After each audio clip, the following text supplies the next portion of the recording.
เจริญพรท่านสาธุชนทั้งหลายรายการธรรมทานจากวัดพุทธปัญญาเมืองโพโมนารัฐแคลิฟอร์เนียประเทศสหรัฐอเมริกาวันนี้วันที่16เมษายนพุทธศักราช2568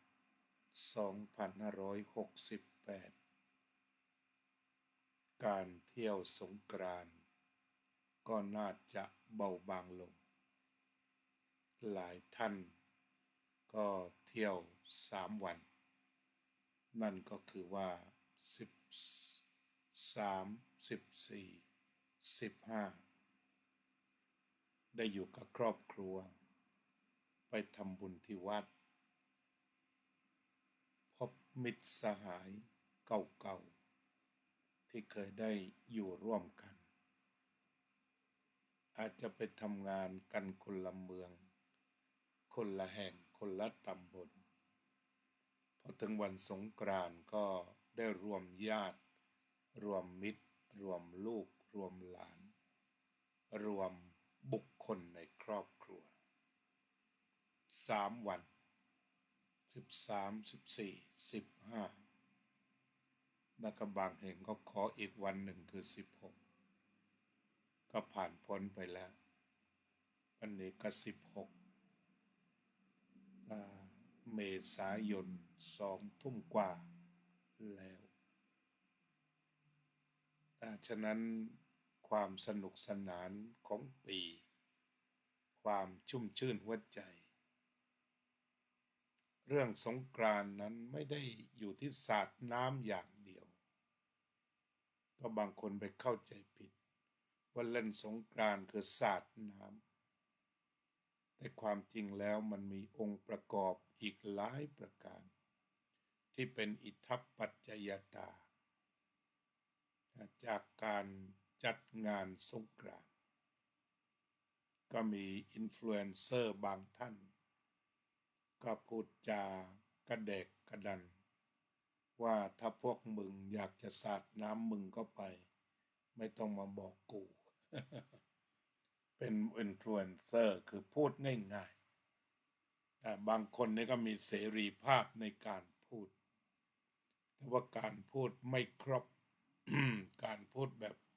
ให้มันถูกใจตรงนี้ก็เป็นอันตรายแหละแต่ไม่ถึงกับฟ้องร้องเช่นการมองงานสงกรานต์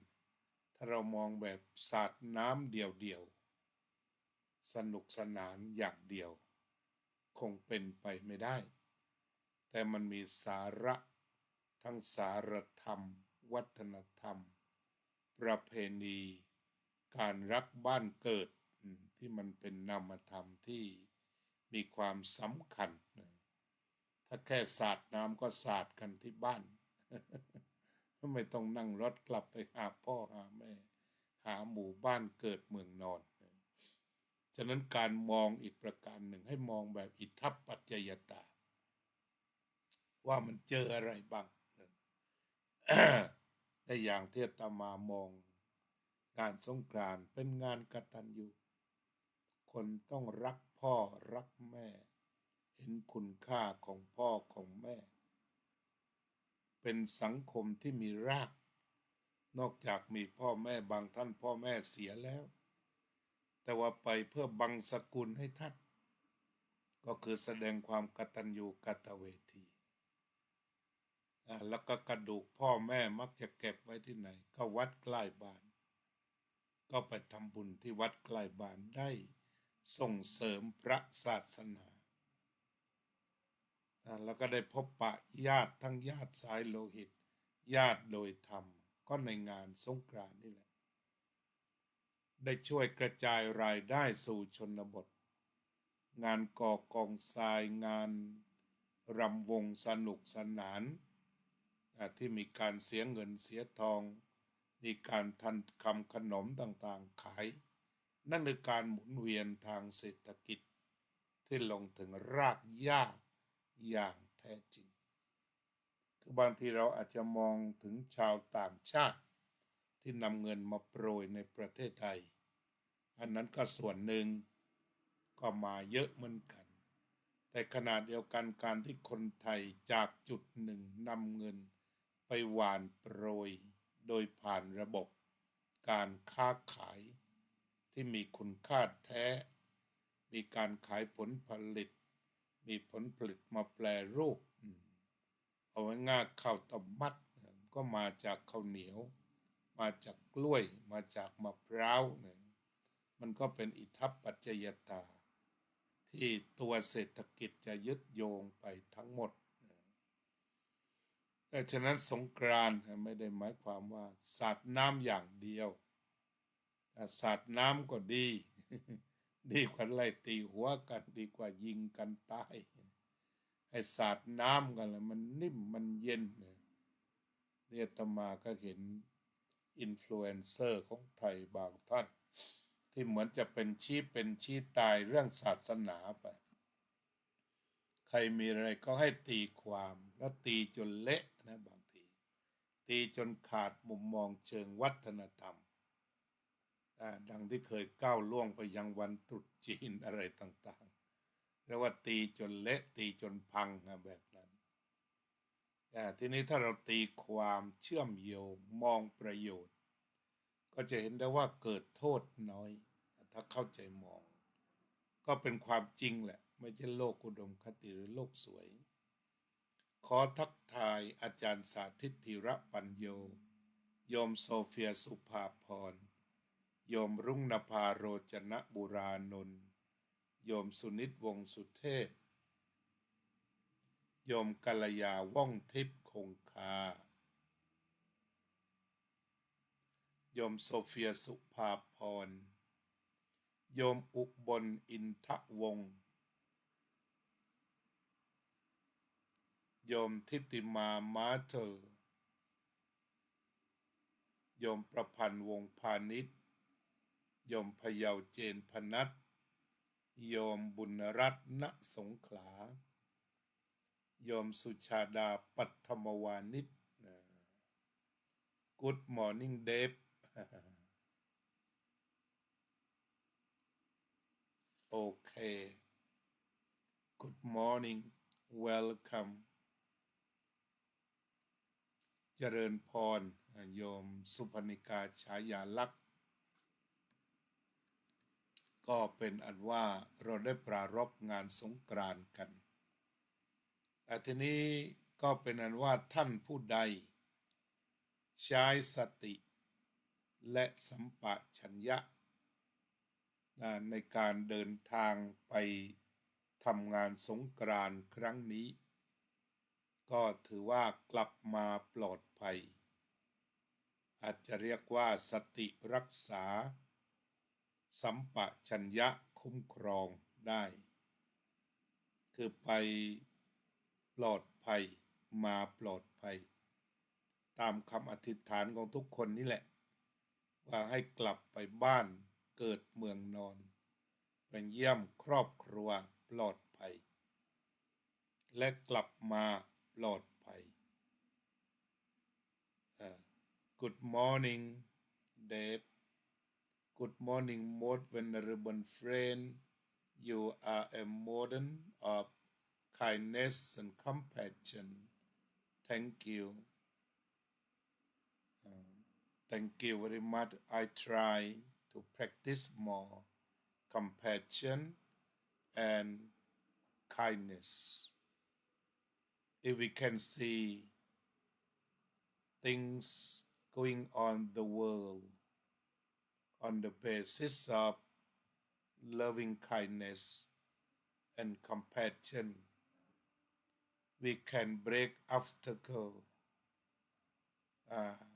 that boundary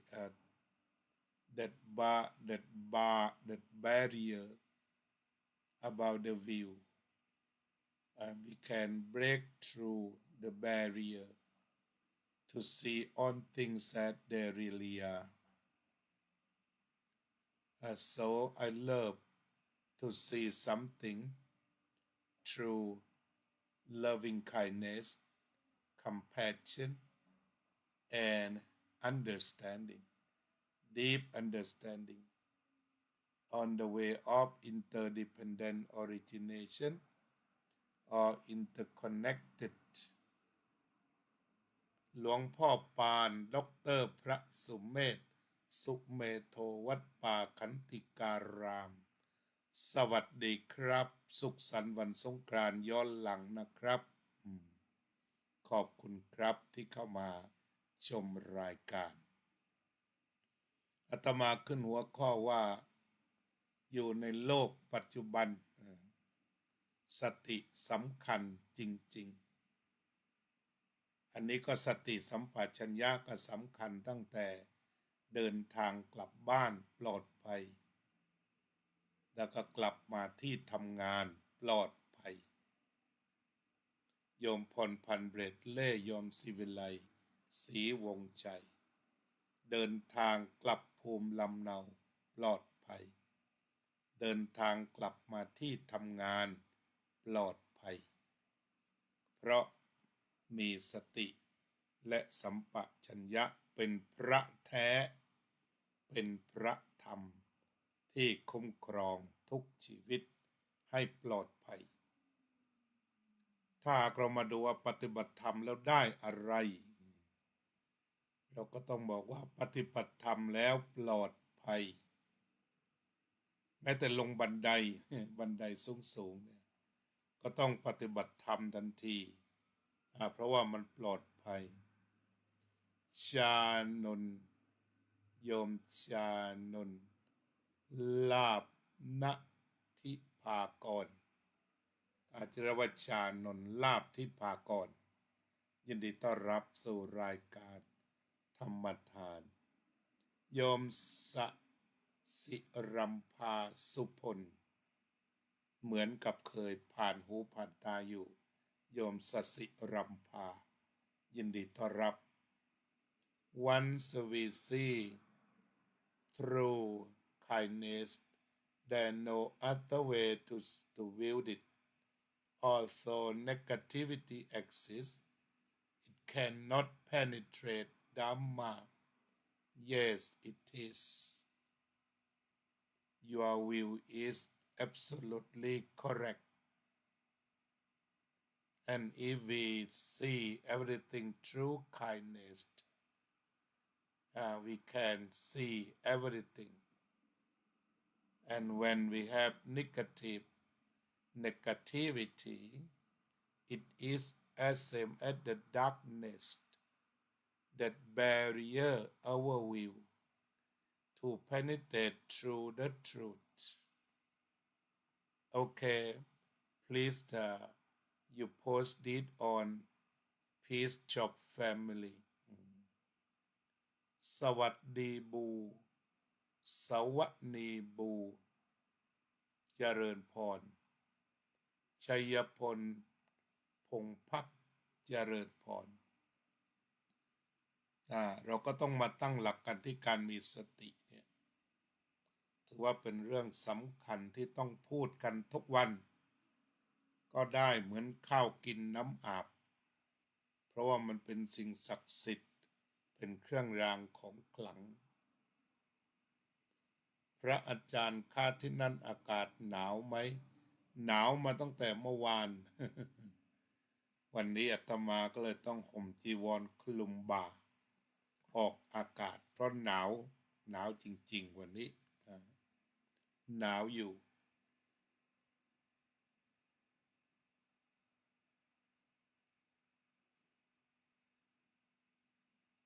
ทีนี้เรื่องของสติที่เราใช้โดยทั่วไปก็คือป้องกันอุบัติเหตุอุบัติภัยการใช้สติจะมากจะน้อยก็ขึ้นอยู่ว่าสถานการณ์เคยอ่านบทความที่เล่าถึงอพอลโล1อพอลโลซีรีส์รู้สึกจะ17หรือเท่าไหร่ไม่แน่ใจเพราะว่ามันมีหลายอพอลโลตั้งแต่อพอลโล11มาเรื่อยก็มีอพอลโลชนิดหนึ่งเที่ยวหนึ่งที่จะไปลงดวงจันทร์ก็มีนักบินขึ้นไป3 คนนักบินอวกาศ ก็ปรากฏว่ายานส่งส่วนหนึ่งก็เรียกว่าเกิดระเบิดขึ้นเรียกว่าแตกแต่ยังมีส่วนพอจะลี้ภัยได้มีเวลา15 นาทีที่จะเคลื่อนย้ายจากยานที่ระเบิดไปสู่ยานอีกยานหนึ่ง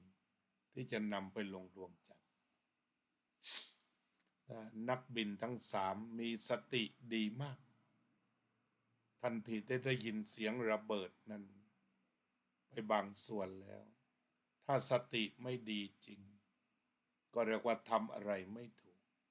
แต่เขาก็คลานออกไปได้จนถึงยานที่ปลอดภัยแล้วก็สลัดยานระเบิดนั้นทิ้งไปจากนั้นก็ต้องตัดสินใจว่าพุ่งมาโลกเลยหรือไปใช้วงโคจรของดวงจันทร์เพื่อผลักดันเข้าสู่บรรยากาศโลกแล้วก็ตัดสินใจย้อนกลับไปโคจรรอบดวงจันทร์แล้วก็เข้ามาสู่วงโคจรโลกเกิดปัญหาอีกนิดหนึ่งเขาก็ค่อยๆแก้ค่อยๆซ่อมจนกระทั่งว่ากลับสู่โลกปลอดภัยได้อ่านบทความอันนี้แล้วก็คิดว่าสตินี่สำคัญที่พระพุทธเจ้าตรัสสติสัพพัทธปัตติยาสติจำปรารถนาในที่ทั้งปวงแม้อยู่บนยานอวกาศเวลาเกิดปัญหาก็ต้องใช้สติสัมปชัญญะหรือว่านักบินอวกาศ2 คนที่รอการกลับโลกอยู่9 เดือนก็มักจะไม่ใช้คำว่าติดอยู่เพราะเขาทำงานไปเรื่อยรออยู่9 เดือนคือจาก8 วันแต่ต้องขยายเวลา9 เดือนถ้าสติไม่ดีก็ตกใจไปเหมือนกันตกใจไปเหมือนกันแต่เขาก็รวบรวมสติอย่างดีแล้วก็รอจนกระทั่งว่ามียานอวกาศขึ้นไปรับกลับเมื่อเดือนที่แล้วอย่างปลอดภัยนี่เราจะเห็นได้ว่าสติเนี่ยสำคัญทั้งบนภาคพื้นที่เรานั่งรถธรรมดาไปมาถ้ามีสติดีก็ไม่ชนกันแม้ในอวกาศซึ่งมีความเสี่ยงสูงต่อการ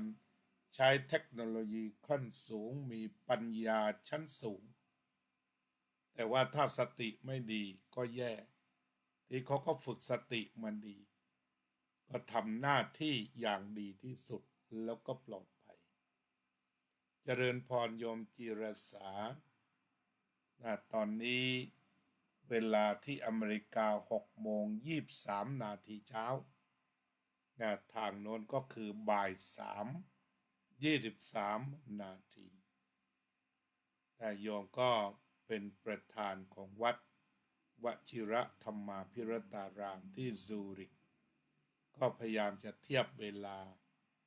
เพื่อที่จะนำธรรมะจากทางนี้แชร์ไปและแชร์ไปยังสมาชิกเครือข่ายของวัดวชิระธรรมาภิรตารามก็มีความยินดีอย่างยิ่งที่จะทำงานเผยแผ่ธรรมะให้กว้างไกลเข้าสู่พี่น้องไทยที่อยู่สวิตเซอร์แลนด์ในเมืองต่างๆโยมก็พยายามที่จะเริ่มทำเครือข่ายถ้าว่ามี Facebook กันก็แชร์ได้เลยแต่ถ้าว่าไม่มี Facebook ก็อาจจะตัดสั้นๆในข้อความดีๆส่งทางไลน์ก็มีวิธีการหลายๆอย่างโยมลักษณีบุญศิลป์โยมอารีวันพัดเขี้ยมเจริญพรดีใจที่ได้พบกันงั้นสติเนี่ยกลับมาสำคัญที่สุดไม่ว่าจะอยู่บนอวกาศอยู่บนอากาศมีหลายๆครั้งที่เครื่องบินเสียหลักนักบินมีปัญญาดีมีสติพอก็ประคับประคองลงจอดได้อย่างดี ก็กรณีนี่คือพระสติที่สำคัญถ้าเราต้องการที่จะลดอุบัติเหตุและความตายบนท้องถนนก็ต้องมาเรียนวิชานี้นำวิชาสติสัมปชัญญะนี้กระจายให้มากจนกระทั่งออกมาในรูปแบบต่างๆคนมีความรู้มีความเข้าใจคุ้นเคยอยู่กับการใช้สติไม่ว่าบนถนนหนทางในครัวในบ้านในเรือนจะปลูกต้นไม้จะรดน้ำต้นไม้ขับรถขับราหากมีสติช่วยก็จะทำให้เกิดสิ่งที่เรียกกันว่าปลอดภัยกำลังนัดหมายหาเวลาที่เหมาะสมกราบนมัสการขอบคุณในเมตตาที่พระอาจารย์ให้แนวทางช่วยเหลืออาจจะพูดได้ว่าเป็นหน้าที่หลักของการสนับสนุนทุกคนอุบาสกบาสิกาที่มีจิตใจรักการเผยแผ่อาตมามีความรู้เท่าไหร่มีความสามารถเท่าไหร่ก็พร้อมที่จะทุ่มเทเพราะว่านี่คืองานของพระพุทธองค์ที่ทรงบอกมาว่าดูก่อนภิกษุทั้งหลายเธอทั้งหลายจงจาริกไปเพื่อประโยชน์เพื่อความสุขแก่มหาชนเป็นอันมากจงประกาศพรหมจรรย์งามในเบื้องต้นงามในท่ามกลางและงามในที่สุดด้วยศีลสมาธิปัญญาเมื่อทราบเจตนารมณ์ของคุณโยมว่าปรารถนาที่จะนำเอาพระธรรมอันบริสุทธิ์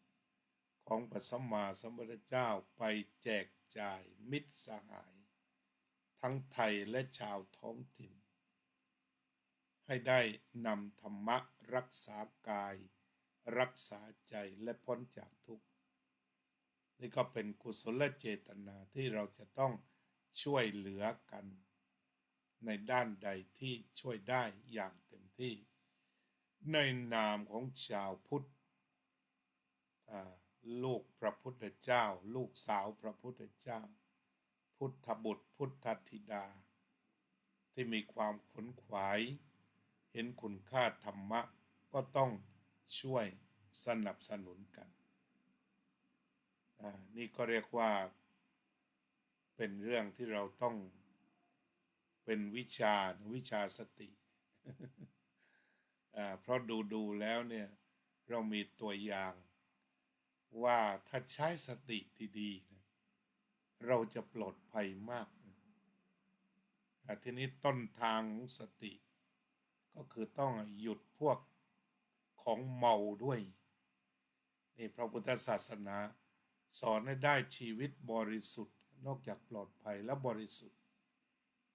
ที่ถ้าว่าเรามีชีวิตที่ปลอดสุราปลอดบุหรี่ปลอดยาเสพติดทุกชนิดแล้วทุกคนกลายเป็นครูทำให้ดูอยู่ให้เห็นเย็นให้สัมผัสพร่ำสอนด้วยแล้วทำให้ดูด้วยทุกหมู่บ้านมีแต่คนไม่ดื่มสุราไม่สูบบุหรี่และคิดว่ายาบ้าที่กำลังระบาดก็น่าจะทำอะไรไม่ได้เจาะไม่เข้าทั้งนี้ก็ผู้ใหญ่ทำกันก่อนหมายถึงว่าไม่ได้ผู้ใหญ่บ้านผู้ใหญ่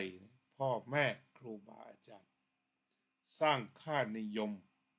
ที่จะไม่เสพของมึนเมาแล้วก็ทำให้ดูอยู่ให้เห็นเย็นปลอดภัยเจริญรุ่งเรืองให้สัมผัสว่าชาวพุทธแท้ไม่ดื่มสุราไม่สูบบุหรี่ไม่มีของมึนเมาสร้างค่านิยมทีนี้ความรู้ที่ไปกับค่านิยมมันก็จะไปได้ดีแล้วก็มีผลต่อความเปลี่ยนแปลงอย่างดีเพื่อที่จะให้อยู่กันอย่างมีสติปลอดภัยจากอุบัติเหตุอุบัติภัย และหลังจากนั้นก็พัฒนาคืบหน้าต่อไปยังการรู้ดีรู้ชั่วรู้บุญรู้บาปรู้คุณรู้โทษรู้ประโยชน์ไม่ใช่ประโยชน์ปัจจุบันนี้เราก็มีการศึกษาแผนใหม่อาตมาใช้คำว่าการศึกษานะเพราะมันออกเป็นข้อมูลคือไม่กลัวบาปไม่ละอายชั่วไม่กลัวบาปก็พยายามที่จะสอนกันไหมว่าบาปไม่มีไม่ต้องไปกลัวอยากทำอะไรทำอยากกินอะไรกินอยากดื่มอะไรดื่มอยากสูบอะไรสูบนี่จากมิจฉาทิฏฐิตัวความเห็นนี้เรียกว่าเป็นมิจฉาทิฏฐิก็คือความเห็นที่ผิดไปจากความจริงผิดไปจากทำนองคลองธรรมเราเรียกว่ามิจฉาทิฏฐิพอมีมิจฉาทิฏฐิความทุกข์ก็ระบาดกันเลยสุดท้ายตั้งหลักไม่ถูกว่าจะมาทำอย่างไรนี่มันต้องใช้ธรรมะรู้ดีรู้ชั่วรู้อะไรเป็นกุศลรู้อะไรไม่เป็นกุศลรู้บุญรู้บาปรู้คุณค่าของพระศาสนานำมาใช้อย่างถูกต้องในการดำเนินชีวิตทีนี้สติขั้นที่สองก็คือรู้เลยว่าอะไรดีอะไรชั่วอะไรควรอะไรไม่ควรทางชาวพุทธเราเรียกว่าเริ่มลืมหูลืมตาไม่หลับหูหลับตาทำอะไรตามสัญชาตญาณแต่เริ่มจะมีปัญญาส่องแสงสัมปชัญญะนี่ก็คือตัวปัญญาชนิดหนึ่งคือเมื่อมีสติแล้วก็มีสัมปชัญญะแล้วก็มีสมาธิอีกแล้วก็มีปัญญาหลวงพ่อพุทธทาสวางชุดนี้ว่าธรรมะสี่เกลอหรืออาจจะเรียกว่าเป็นเสาบ้านสี่เสาก็ได้คือถ้ามาพร้อมกันการทำงานจะมีประสิทธิภาพเริ่มต้นด้วยสติไม่ตกใจไม่สะดุ้งไม่หวาดหวั่นต่อเหตุการณ์นั้นๆมีพี่น้องหลายคนที่อยู่ในฐานะที่พอจะหนีได้ในช่วงที่ตึกถล่มเนี่ยก็เล่าให้ฟังว่าบางคนอยู่ชั้น8พอสังเกตเห็นก็มีสติวิ่งไปทางบันไดหนีไฟซึ่งจะอยู่ไปทางข้างๆตึกสติบอกเลยว่าควรจะวิ่งตรงไหนแล้วเขาก็รอดออกมาแต่ว่าถ้ามันอุบัติเหตุใหญ่ก็เห็นใจนั่นแหละวิ่งไม่ทันเช่นอยู่ชั้น20กว่าอะไรต่างๆแล้วก็พวกพื้นพวกนี้มันหนักทั้งหมดเหล็กระยงระยางก็ลำบากแต่ว่าหลายคนก็คือต้องมีสติตรงนี้ก็ใช้สติทีนี้สติต่อมาละเอียดลงไปก็คือว่าแยกแยะดีชั่วแต่นี้บ้านเรากำลังเถียงกันเรื่องอบายมุขเถียงเรื่องการพนันในความจริงแล้วมันน่าจะหยุดเถียงได้มันต้องตกผลึกแล้วเพราะพระพุทธศาสนาอยู่มาตั้งแต่ยุคพ่อขุนราม700-800 ปีแล้วก็รู้กันเต็มออกว่าขึ้นชื่อว่าการพนันเป็นอบายมุขเป็นทางแห่งความเสื่อมแต่เราก็ยังมีมิจฉาทิฏฐิไปเห็นประโยชน์ด้านอื่นซึ่งไม่ทั้งหมดเพียงนิดเดียวเพียงเสี้ยวเดียวก็มีบ้างหรอกก็เราเห็นแก่เงินไป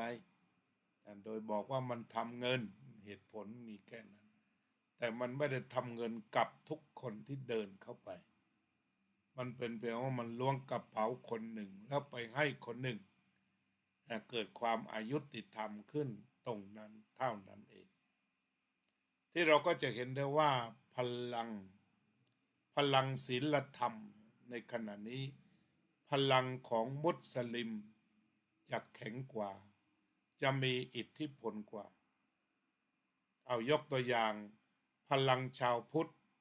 เกี่ยวกับเรื่องความกล้าหาญทางจริยธรรมเราอ่อนแอมากสามารถที่จะฟังได้ทราบข่าวว่ารัฐมนตรีว่าการกระทรวงยุติธรรมก็จะของดในการยกมือท่านประธานสภาซึ่งทั้งของคนเป็นมุสลิมก็จะของดในการที่จะยกมือให้เขาบอกชัดๆแล้วก็พรรคประชาชาติที่ส่วนใหญ่สสเป็นมุสลิมรวมทั้งหัวหน้าพรรคแถลงเลยว่าไม่รับสถานบันเทิงครบวงจรที่มีการพนันอยู่ในพอพูดเสร็จทุกคนไม่ขัดข้องเพราะเขาเป็นชาวมุสลิมบอกว่าเขาเป็นชาวมุสลิมก็รับได้แต่พอคุณชัยชนกเป็นลูกหลานพุทธที่พ่ออ่านพระไตรปิฎกจบมาแล้ว3 รอบลูกชายคุณเนวินชิดชอบลุกขึ้นมาพูดว่าผมไม่เอาคาสิโนกลางสภาอย่างกล้าหาญเกิดอะไรขึ้นก็สสพุทธรองนายกพุทธก็ต้องบอกว่าต้องชี้แจงละคือไม่ได้ยอมรับว่าโอชิดชนกเนี่ยเขาเป็นตัวแทนพุทธแต่เวลาตัวแทนอิสลามเนี่ยพูดเขาบอกนี่ตัวแทนอิสลามเราฟังแต่พอคุณชัยชนกตัวแทนพุทธลุกขึ้นไม่ฟังหัวหน้าพรรคกลับจะต้องมาอธิบายอะไรกันอีกจะต้องเรียกมาอธิบายจะต้องไปอธิบายกับนายกรัฐมนตรีอะไรวุ่นวายไปหมดเพราะเป็นชาวพุทธเนี่ยทั้งนี้ก็เพราะว่าชาวพุทธมีความเรียกว่าไม่มั่นใจต่อการยืนแต่ไม่ใช่ทุกคนนะแต่ถ้าเป็นชาวพุทธที่รวมกลุ่มกันหน้าสภานะก็เกรงต้องยอมรับแต่ว่าเนี่ยตัวทัศนคติแนวโน้มพอคุณชัยชนกพูดเสร็จก็กลายเป็นว่าคนโน้นก็จะต้องไปคุยกันนายกสมัยคนนี้ก็ต้องไปคุยแล้วนายกก็เป็นพุทธเหมือนกันพ่อนายกก็เป็นพุทธนายกก็เป็นพุทธก็ไปเที่ยววัดอุโมงค์อยู่วันก่อนแต่มันจะเป็นพุทธเพียงภายนอกหรือเปล่าเนี่ยตรงนี้ก็ควรจะปรบมือให้คุณชัยชนกว่าคุณเป็นสสคุณเมเสรีภาพคุณกล้าหาญทางจริยธรรมกลายเป็นว่าคุณต้องเช็คบิลมันกลับหัวกลับหางอาตมามองอย่างนั้นแต่พอชาวมุสลิมมาค้านเงียบและบอกว่าหลักศาสนาซึ่งอาตมาก็ไม่ได้เคยได้ยินในกุรอานแต่เพียงแต่ชาวมุสลิมเนี่ยเขารู้ดีรู้ชอบว่าถ้าเป็นการพนันนี่มันไม่ดีแต่มันจะมีอยู่ในกุรอานหรือเปล่าก็ไม่เคยอ่านแต่ของพุทธนี่มีแน่มันมีอยู่ในอบายมุขดื่มน้ำเมาเที่ยวกลางคืนดูการละเล่นการพนันคบคนชั่วเป็นมิตรเกียรติคร้านการทำงานและก็แน่นอนที่สุดพี่น้องชาวพุทธเราก็จำนวนมากแหละลูกหลานพุทธทั้งนั้นที่พยายามมาอธิบายในเชิงเรื่องของธุรกิจเรื่องของเศรษฐกิจมีหลายท่านออกมาช่วยกันอธิบายเพื่อโน้มน้าวว่าอย่าทำเลยอย่าทำเลยมันไม่ได้หมายความว่าทั้งประเทศมันจะมีรายได้จากตนนั้นและประเทศอยู่ได้มันเท่ากับเป็นการรวบธุรกิจเพราะฉะนั้นตอนนี้ถ้าจะถามว่าโรงแรม5 ดาวมีไหมก็มีทุกจังหวัดมีในกรุงเทพมหานครเชียงใหม่ภูเก็ตก็ให้เขาบ้างสิถ้าว่ามันมี entertainment complex อย่างเดียวมันก็เหมือนกับรวบไว้นะรายได้มันไปอยู่ตรงนั้นฉะนั้นตรงนี้ถ้ามันเป็นการกระจายไปพักโรงแรมที่ภูเก็ตดูวิวทิวทัศน์หาดใหญ่ก็มี เชียงใหม่ก็มีนี่ถ้าพูดถึงว่าอักขระบันเทิงครบถ้วนทุกประการนะก็ปล่อยเข้าไปบ้าง อย่าดูดเงินไว้ในกรุงเทพอย่างเดียวฉะนั้นถ้า Entertainment Complex มันอยู่ในกรุงเทพเท่ากับดูดทุกอย่างมาไว้ส่วนกลางมันก็ไม่ได้ถูกต้องเกี่ยวกับการกระจายสักเท่าไหร่เขาก็มีรีสอร์ทเขาบอกใน Entertainment Complex มีรีสอร์ทรีสอร์ทก็มีเยอะมีทุกจังหวัดก็เป็นเรื่องของพ่อค้ารายย่อยนักธุรกิจรายย่อยเขาจะนำเอาที่ของเขามาลงทุนทำรีสอร์ทมันก็มีอีก อะไรที่ไม่มีนอกจากการพนันที่มันไม่ถูกกฎหมายก็ต้องแอบเล่นก็ปฏิบัติตามกฎหมายจะไปบอกว่าเขาแอบเล่นอยู่แล้วไม่ได้มันผิดกฎหมายนี่ แล้วจะทำผิดให้ถูกเหรอต้องชัดเจนนั้นก็อยากจะเห็นชาวพุทธลุกขึ้นมาพูดชัดแบบคุณชัยชนกแล้วก็หัวหน้าพรรคก็บอกไปซะเลยพรรคไหนเอาพรรคไหนไม่เอาว่างก็ถามไปเสียจะได้รู้กันนักข่าวก็ไปจ่อไมค์อีกครั้งเวลามาถ่ายรูปร่วมกันรวบทีเดียวแล้วก็จะได้รู้ว่าใครเอาหรือไม่เอาถ้าหากน้อมหัวหน้าพรรคแต่ละคนพูดเนี่ยมันก็จะทำให้เกิดน้ำหนักเพราะว่ากฎหมายมันก็มาจากการยกมือของส.ส.ในพรรคการเมืองนี่ก็ถือว่าชาวพุทธทุกคนได้คัดค้านแต่กระแสความเกรงใจดูจะเกรงใจมุสลิมถ้าพูดไม่ถูกก็ค้านได้ตรงนี้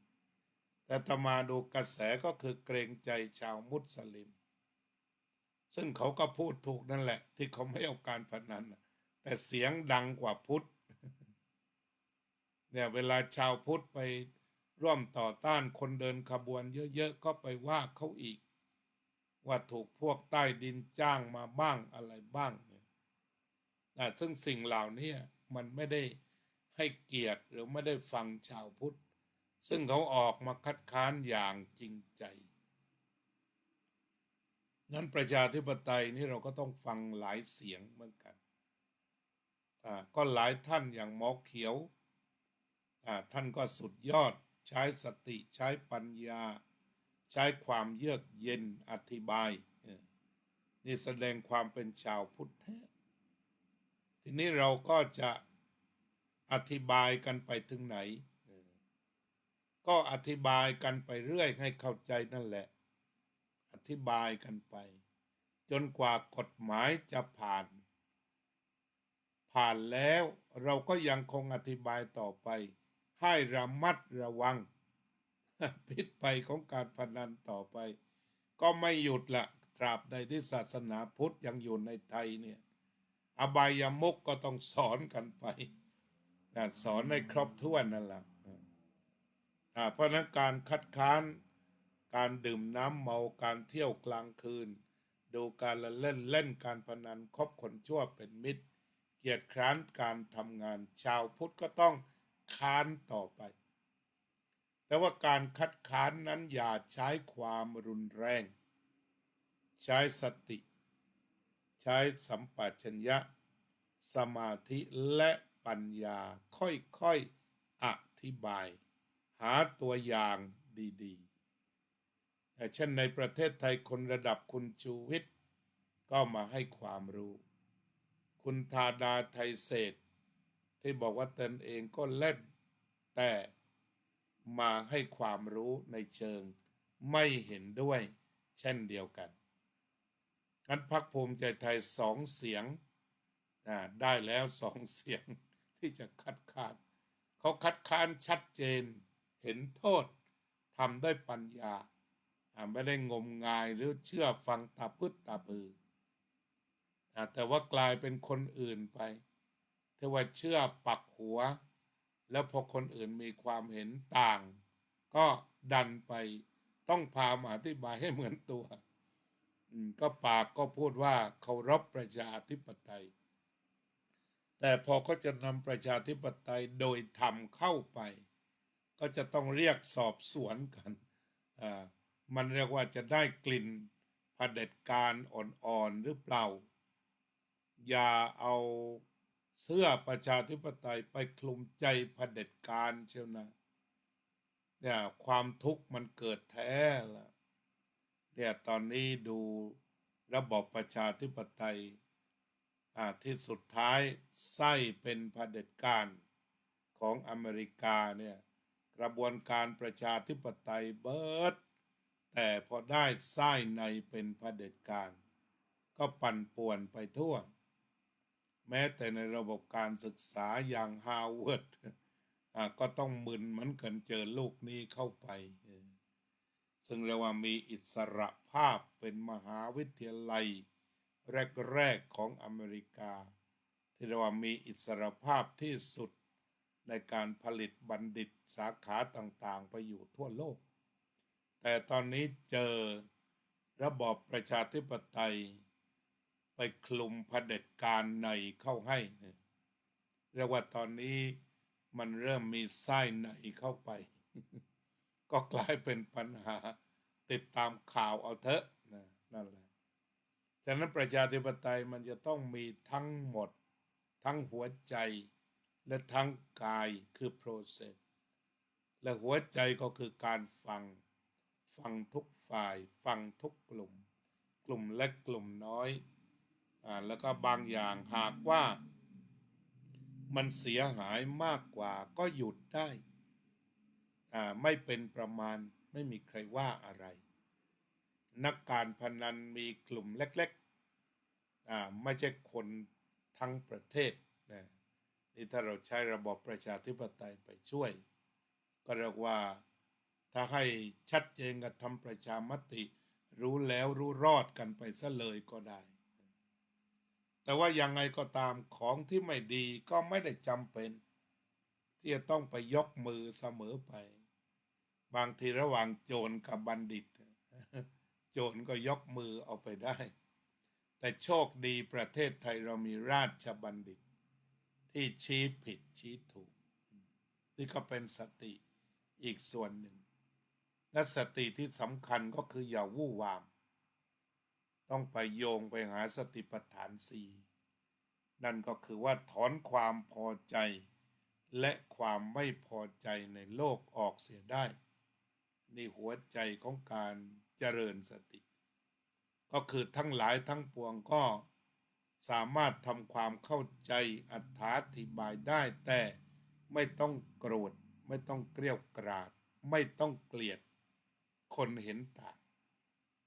ในอย่างที่อาตมายกตัวอย่างต่างๆท่านนักการเมืองที่ตั้งใจจะออกพรบก็เรียกว่าตั้งใจไปหรือวันไหนคิดได้ก็หยุดได้ พวกเราซึ่งเห็นต่างไม่ต้องโกรธไม่ต้องใส่ความไม่พอใจไม่ต้องแสดงการต่อต้านผ่านความไม่พอใจแต่แสดงการต่อต้านผ่านหลักศาสนธรรมง่ายสุดเพราะมันเป็นทางแห่งความเสื่อมก็หลายท่านนำข้อความของหลวงพ่อพุทธทาสหลวงพ่อปัญญานันทะและนักวิชาการต่างๆมาโพสต์นี่แหละก็ทำแบบนี้ทำเรื่อยไปไม่ต้องโกรธพอไม่ต้องโกรธเราก็ไม่ต้องใช้วาจาที่หยาบมาใส่เขาแต่มีปัญญาที่จะอธิบายต่อไปให้เข้าใจถึงเหตุผลความจริงของการที่ประเทศชาติมีอยู่โดยไม่มีคาสิโนมาเป็นเวลานานหลายร้อยปีความเป็นชาติไทยอยู่ได้เพราะนั้นความมั่งคั่งสมบูรณ์มีจริงแต่ในกลุ่มคนย่อยๆซึ่งกลุ่มคนนี้ทำอะไรก็รวยอยู่แล้วในระดับลงทุนกันเป็นหมื่นล้านอย่างนี้ถ้ามันมีเงินหมื่นล้านมาลงทุนก็รวยอยู่แล้วคือรวยมาก่อนแล้ว เออแต่ที่ไหนๆก็จะเอาเงิน10,000,000มาลงพาไปทำสิ่งอื่นได้ไหมหลังจากทำเสร็จแล้วมันเกิดโภคผลเช่นพาไปทำโรงงานยางในประเทศไทยปักใต้สัก10 โรงถ้ามีเป็นหลายหมื่นล้านถ้าจะลง Entertainment Complex ไปลงโรงผลิตยางครบวงจรเนี่ย Entertainment Complex เป็นสถานบันเทิงครบวงจรแล้วก็พาไปลงสถานที่ผลิตภัณฑ์ยางพาราครบวงจรลองพาไปดูอันนั้นเปลี่ยนไปแล้วนั่นแหละการสร้างงานของแท้จะโยงไปถึงพี่น้องผู้ชาวของสวนมีคนทำงานเพิ่มขึ้นอีกเป็นจำนวนมากถ้าเอาจำนวนราคา Entertainment Complex จะลงกี่แสนล้านก็พาลงไปตอนนี้ไม่ได้มีแต่ภาคใต้ทางอีสานก็น่าจะต้องมีเป็นโรงงานแปรรูปยางพาราครบวงจรทางอีสานก็มีหลายจังหวัดก็พากันไปเรามีสสอยู่ทุกจังหวัดมันไม่ต้องไปซีโรราบก้มกราบกับคาสิโนอย่างเดียวทางทำมาหากินของพี่น้องซึ่งมีความขยันหมั่นเพียรทั่วประเทศของเรามีเยอะเพราะฉะนั้นสนับสนุนแหละในการต่อต้านอบายมุขทุกรูปแบบแต่ใช้ปัญญาคู่เมตตาแล้วก็อดทนอธิบายกันไปเรียกว่าให้การศึกษาทั้งในโรงเรียนทั้งในสังคมให้กันไปมีเฟซให้เฟซมีติ๊กต็อกให้ติ๊กต็อกเอาประเด็นต่างๆมาคุยกันโยมนุสาสุวลีเจริญพรวันนี้ก็คุยถึงว่าโลกสมัยใหม่ต้องใช้สติทุกขั้นตอนแม้แต่การชมข่าวก็อย่าวู่วามมีญาติโยมมาคุยกันที่วัดบอกว่าตอนนี้ดูข่าวดูแล้วเครียด อาตมาก็ไม่ได้พูดว่าอย่าดูแล้วไม่ต้องเครียดดูแล้วรู้รับรู้ดูเห็นปล่อยวางรับรู้ดูเห็นปล่อยวางเรื่องของเขาไม่ใช่เรื่องของกูและความเครียดมันจะเบาแต่ต้องรู้ไหมรู้ไว้ก็ดีรู้โลกรู้สังคมรู้เศรษฐกิจแล้วก็มาปรับตัวให้ยืนอย่างมีสติสัมปชัญญะสมาธิและปัญญาเราจะมีเสาทั้งสี่ค้ำจุนชีวิตเมตตาธรรมค้ำจุนโลกขันติธรรมค้ำจุนโลกสติธรรมค้ำจุนโลกสมาธิธรรมค้ำจุนโลกมีหลายเสาแต่ละเสามั่นคงโลกคือชีวิตนี้ก็จะเข้มแข็งและมั่นคงเรามาทำสมาธิเพื่อเจริญสติให้มั่นคงกันต่อไป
สัพเพสัตตาสัตว์ทั้งหลายที่เป็นเพื่อนทุกข์เกิดแก่เจ็บตายด้วยกันทั้งหมดทั้งสิ้นอเวราโหนตุจงเป็นสุขเป็นสุขเถิดอย่าได้มีเวรแก่กันและกันเลยอัพพยาปัชชาโหนตุจงเป็นสุขเป็นสุขเถิดอย่าได้พยาบาทเบียดเบียนซึ่งกันและกันเลยอนีฆาโหนตุจงเป็นสุขเป็นสุขเถิดอย่าได้มีความทุกข์กายทุกข์ใจเลยสุขีอัตตานังปริหารันตุจงมีความสุขกายสุขใจรักษาตนให้พ้นจากทุกข์ภัยทั้งสิ้นเถิด May all sentient beings, may all living beings be free from dangers, be free from hostilities, be free from aversion, be free from harming, be free from suffering. May all living beings be well, be healthy, be wealthy, be safe, be successful, peaceful, and happy. ขอบคุณอีกครั้งหนึ่งที่ทุกคนร่วมภาวนา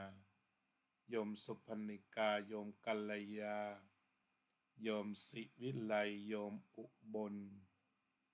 ขอบคุณทุกท่านร่วมกันภาวนาเพื่อขจัดความพอใจและความไม่พอใจมีจิตเปี่ยมด้วย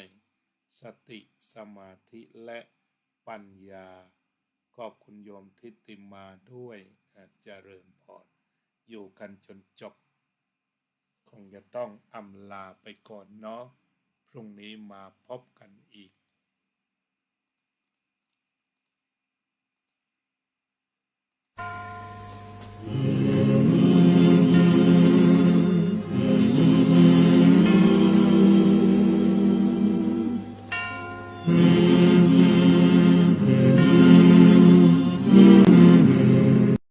พระพุทธองค์ท่านทรงตรัสรู้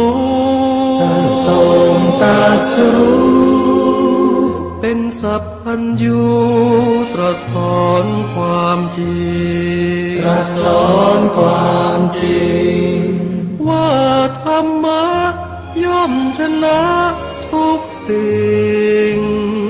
เป็นที่พึงพิงแก่ผู้ประพฤติชอบธรรมธัมโมจะวินาโสธัมโมภเวรัคติธัมมัจจาริอำนาจใดๆก็ตามย่อมถึงความพินาศถ้าขาดธรรมะประจำไม่มีใครอยู่ข้ามฟ้าเราต่างเกิดมาใช้กันจงอยู่ในศีลในธรรมคิดทำแต่กรรมที่ดีธัมโมจะวินาโสธัมโมภเวรัคติธัมมัจจาริธรรมส่องสว่างสู่ทางสุขสีข ำจุนโลกนี้